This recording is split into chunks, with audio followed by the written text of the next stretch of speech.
Assalamualaikum warahmatullahi wabarakatuh. Kami dari kelompok 4 akan menyajikan presentasi mengenai entrepreneur muda dan juga entrepreneur yang sudah sukses.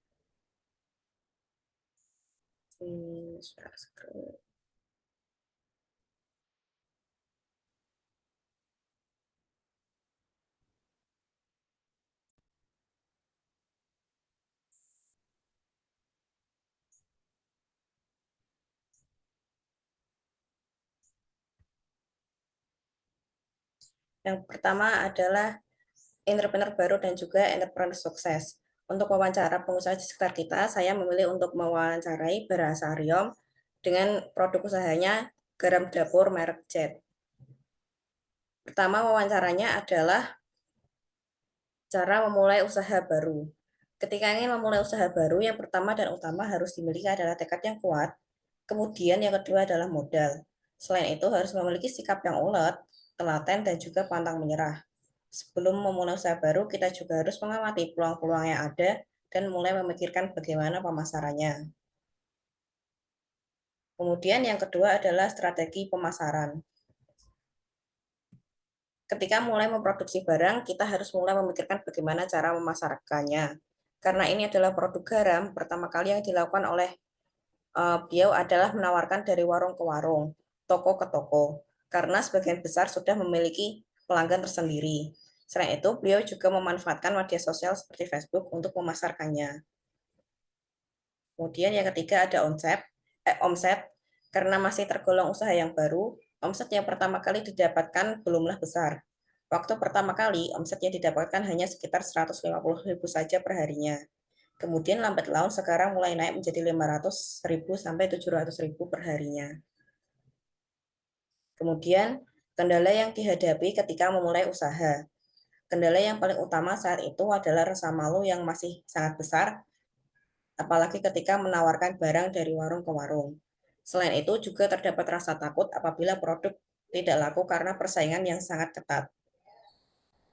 Kemudian saya juga meminta saran untuk memulai usaha baru bagi kita mahasiswa, yaitu dari beliau, ketika memulai suatu usaha, kita harus mengesampingkan dulu rasa malu terlebih dahulu. Selain itu, kita juga harus membuat produk yang lebih bermutu daripada kompetitor lain. Sebisa mungkin kita harus menjaga kualitas agar tidak mengecewakan pelanggan. Sebagai pengusaha, tentunya kita juga dituntut untuk tidak hanya memproduksi barang saja, tapi juga harus pandai dalam memasarkannya. Ini adalah fotonya dan juga foto produknya. Kemudian yang kedua adalah entrepreneur sukses, yaitu James Prananto, pendiri Kopi Kenangan. James Prananto merupakan pengusaha muda kopi Kenangan. Pengusaha muda yang satu ini menjalankan usahanya dibantu oleh dua rekannya yang bernama Edward Tirnanata dan Cynthia Khairunisa. Usahanya pertama kali dibuka pada tahun 2017 yang berlokasi di Menara Standard Chartered Jakarta Selatan. Awal mulanya yaitu untuk memulai bisnis kopi kenangan hingga dikenal oleh masyarakat luas tidaklah mudah. Mulai dari memikirkan modal, juga memikirkan konsep atau ide dengan visi yang kuat. Sampai akhirnya semua tercapai tanpa adanya keraguan untuk memulainya. Menurut Edward, salah satu dari rekan bisnisnya, kunci sukses adalah mendatangkan pelanggan, yaitu terletak pada strategi branding yang kuat dan konsep yang menarik. Ini adalah perkembangan kopi kenangan dari mulai 2017 sampai sekarang. Di tahun 2017, perusahaan yang bergerak di bidang minuman ini telah hadir di tahun 2017 meramaikan tren kopi kekinian di Indonesia.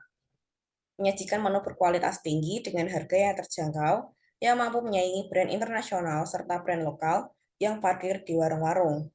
Gerai pertama kopi kekinian awalnya terdapat di daerah Kuningan, Jakarta Selatan. Kemudian pada tahun 2018, Kopi Kenangan pertama kali mendapatkan suntikan modal pada tahun 2018 dari JWC Ventures sebesar 1 juta dolar. Kemudian pada tahun 2019, kembali diterpa modal dengan jumlah besar. Pada tahun 2019, Kopi Kenangan mendapatkan pendanaan dari venture capital Sequoia India.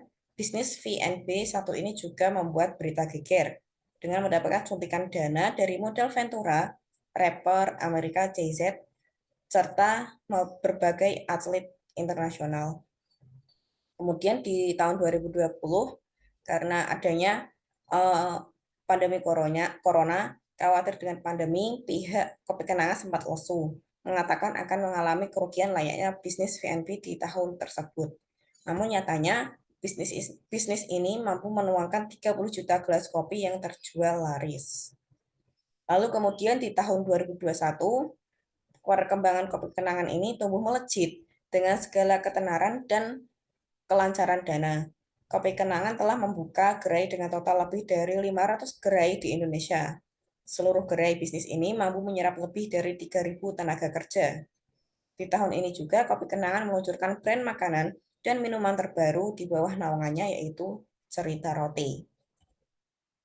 Kemudian untuk omset Kopi Kenangannya ini, franchise Kopi Kenangan merupakan brand kopi yang sedang naik daun. Dengan peluang omset hingga 250 juta per bulannya, gerai kopi yang dimulai dari lahan seluas 12 meter persegi ini sudah memiliki 750 gerai dan akan terus bertambah setiap harinya.